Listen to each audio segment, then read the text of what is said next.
Hi friends, welcome to my YouTube channel unique trends. ఈరోజు మనం super fast idli chutney చేయటానికి కావాల్సిన పదార్థాలు: కొబ్బరి, శనక్కాయ పప్పులు, అల్లం చిల్లిపాయ పేస్టు, సాల్టు, చింతపండు, కొత్తిమీర. ఈ మిగతావన్నీ మనం పోపుకు కావాల్సిన సామాగ్రి అన్నమాట. ఇప్పుడు మనం ఎలా తయారు చేయాలో చూద్దాం. ఇది ఇలా మిక్సీ జార్లో వేసుకోవాలండి. 5-6 మిరపకాయలు వేసుకొని, ఇద్దరికైతే ఇంత క్వాంటిటీ కావాలి కూడదండి. ఇప్పుడు ఒకసారి మిక్సీ వేసిన తర్వాత ఇప్పుడు పోసుకోవాలన్నమాట, లేకపోతే అంతా చిండిపోతుంది. ఇప్పుడు తిరగమాతకి కావలసిన పదార్థాలు: జీలకర్ర, ఆవాలు, ఎండుమిర్చి, కరేపాకు, ఇంగువ. ఈ విధంగా తిరగమాత వేసుకోవాలి.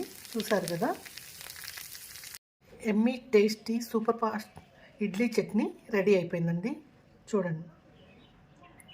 ఇప్పుడు ఇడ్లీ చేసుకొని తినేద్దాం.